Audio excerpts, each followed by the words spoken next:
رابعہ بصری رحمتہ علیہ کو دنیا سے گئے ہوئے 1200 سال ہو چکے ہیں، لیکن ان کا نام آج بھی زندہ ہے، رابعہ بصری۔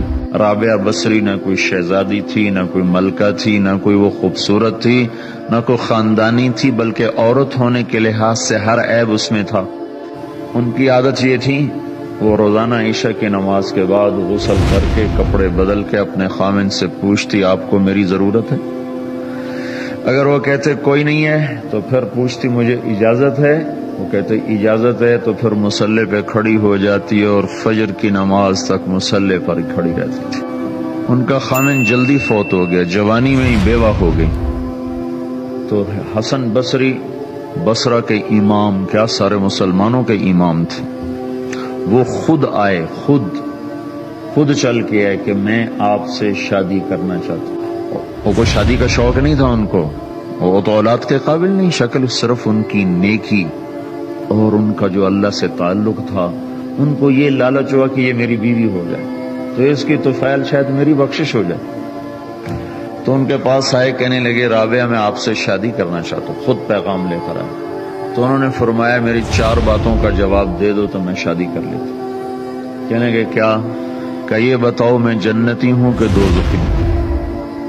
کہنے لگے یہ تو میں کچھ نہیں کہہ سکتا۔ کہ اچھا یہ بتاؤ جب اللہ تعالیٰ قیامت میں اعمال نامے اڑائے گا، کسی کے سیدھے ہاتھ میں آئے گا، کسی کو الٹے ہاتھ میں آئے گا، میرے سیدھے ہاتھ میں آئے گا کہ الٹے ہاتھ میں آئے گا؟ کہنے لگے یہ بھی کچھ نہیں بتا سکتا۔ کہنے لگے اچھا یہ بتاؤ جب اللہ نیکیوں کو تولے گا، کسی کی نیکیاں بڑھ جائیں گی، کسی کے گناہ بڑھ جائیں گے، میرے گناہ زیادہ ہوں گے نیکیاں زیادہ ہوں گی؟ کہ یہ بھی نہیں بتا سکتا۔ کہ اچھا یہ بتاؤ جب لوگ پل صراط سے گزریں گے، کوئی پار نکل جائیں گے، کوئی نیچے گر جائیں گے، تو میں پار نکلوں گی کہ دوزخ میں گروں گی؟ کہنے لگے یہ بھی میں نہیں بتا سکتا۔ تو پھر فرمایا اچھا جاؤ مجھے تیاری کرنے دو، مجھے ان 4 باتوں کی تیاری کرنی ہے، میرے پاس شادی کے لیے وقت کوئی نہیں ہے۔ جو اللہ سے دوستی لگا لیتے ہیں اللہ دنیا ان کے لیے مسخر کر دیتے، اللہ دنیا ان کے پاؤں میں ڈال دیتے۔ تو جب ان کا انتقال ہوا، رات کو ان کا انتقال ہوا، تو اپنی خادمہ سے کہا بس 2-4 آدمی بلا کے مجھے جلدی سے دفن کر دو، کسی کو نہ بتاؤ، صبح لوگوں کو بتا دینا، اور مجھے کفن دینا میری اس چادر میں جس میں تہجد پڑا کرتی تھی۔ تو انہوں نے راتوں رات دفن کر کے صبح اعلان کیا، شور مچ گیا، ہائے کیوں بتایا، کیوں نہیں بتایا، کیوں؟